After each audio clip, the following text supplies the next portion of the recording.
What's up, YouTube? Welcome to 14 weeks out. Today I'm going to take you through everything I'm doing at this point at 14 weeks out. So I'm fresh out of bed right now. Just got my water with the pink Himalayan sea salt that I put in there. Let me explain to you why I do that. So when you sleep, you lose both fluid and electrolytes. Pink Himalayan sea salt actually has a good range of electrolytes in there. Something that'd be even better would be like element packets or any other kind of like electrolyte product that's gonna have a deeper, broader spectrum of electrolytes, and there's more control over those ratios, and if they're made correctly, it's really good. So I always have some sort of electrolyte with water in the morning before now where I'm going to go do fasted cardio. So I'm gonna go do 35 minutes of fasted cardio. I alternate every day between either doing abs after the cardio or calves. So today's calves, so I'm gonna go do that, come back. When I'm having meal one, I will check back in with you guys after that and kind of explain what's going on and what's been done with my diet so far. Because the last time I gave any kind of update like this was probably 2 to 3 weeks ago.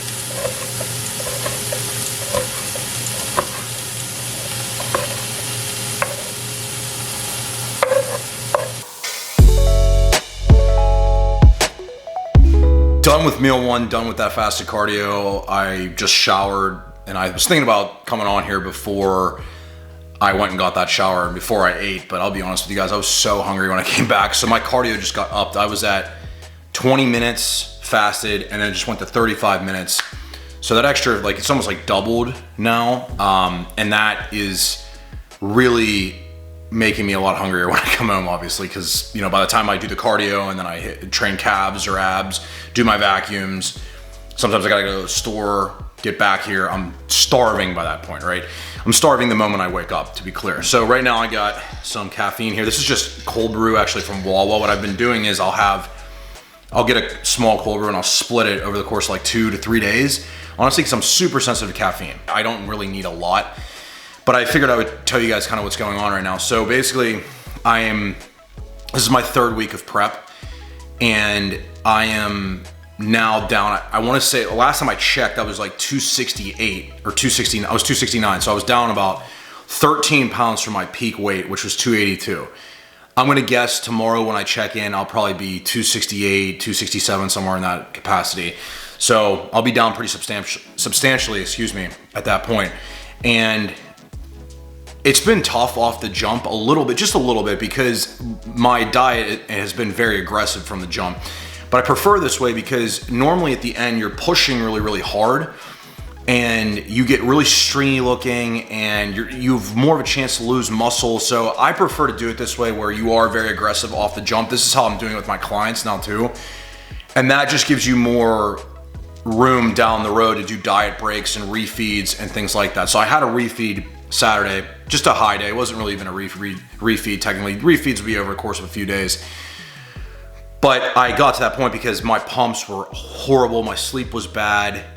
My libido went down a lot. All signs that you kind of need to switch things up. And the other thing on top of that was my sleep started getting kind of screwed up. I would go to lay down in bed and I wouldn't be able to fall asleep. I would need like melatonin or something. Again, these are all signs that your body is overextended a bit. And you can, and it's okay to handle this for a few days or like a week or something, but when you get to going on for long extended periods of time, this is when your cortisol will shoot up, your body will get stressed out and you'll stop progressing. So the high day and that stuff that comes in there is actually productive towards helping you facilitate that goal. My sleep is much better. I feel better. I'm able to put more into cardio and training. You see what I'm saying? So a lot of this is about managing fatigue. So if you can manage the fatigue aspect, that's everything in prep. Right now, I'm kind of just grinding it out. This is the tough part of prep where off the jump, you're very motivated. And then after a few weeks, it starts to become routine. that motivation drops off a bit. It's not as exciting anymore. It's not as many changes going on. You are getting leaner, but your lifts suck. You know, that 14, 15 week out to like 10 week out stretch is kind of a dogfight a little bit. So yeah, it's fun to showcase that and explain that. And I've been through this many times, so I know what that feels like, but it's interesting because I haven't felt it in 2 years. So, you know, a little fresh again, but gonna get to my work now for the day. I have client check-ins to answer, some ads to shoot. But before I do any of that, I always journal. So that's the next thing I'll do right now. One thing is true about prep, it's that you are gonna be going to the store constantly to shop. I mean, even the off season for me, I just go through food really fast. You know, with my size, I have to eat a lot, obviously, even during prep.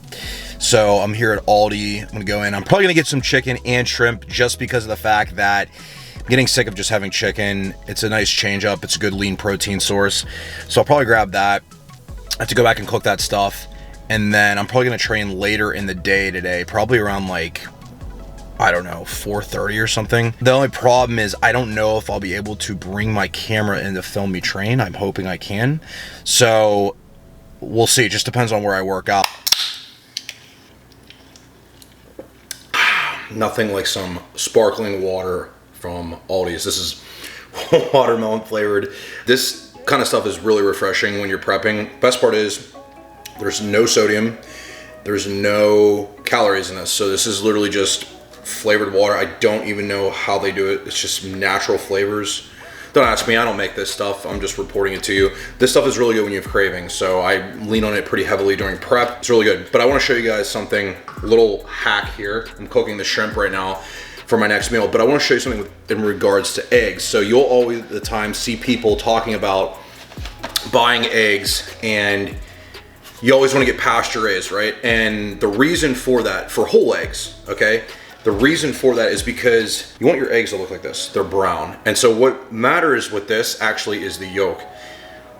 The egg yolk. Okay, sorry. But anyway, inside there is, you'll notice in an egg like this, the yolk will be almost orange colored versus one of these other eggs here. I'll show you the whiter eggs. The egg yolk will be more yellowish. And that is because there is more omega-3 content in this egg, okay? So what I end up doing is, I only have one whole egg a day. So I will buy the more expensive pasture eggs for my whole eggs, okay? This will take me 12 days to eat all these. The other ones rolling away from me. But these cheaper ones from Aldi, I use as my whites, okay? So these will be used as my whites. You can also buy the liquid containers of egg whites, and they are very good too. But I find that I prefer to do this because I'm eating 3 egg whites and 1 whole egg in my morning meal. So I'll just go through these cheaper ones, and it really doesn't matter. The egg white is the same thing, guys. It's not, there's nothing specific. The thing you care about the most in this is the yolk, okay? And obviously you want the yolk in as good a high quality as you can because it has more of the micronutrients you're looking for, the omega-3 fatty acids, which is good for your cardiovascular system, your eyes, your brain, all that stuff. The white part is really just the protein. That's all there's in there. You know, in the yolk, there's also things like choline that help your brain function. But the bottom line is, the more orange the yolk is, the better. So just remember that, all right? So I'm gonna get to cooking this, eating that meal, and then I'll check back in with you guys. Hopefully, I'll be able to show you chest and back workout.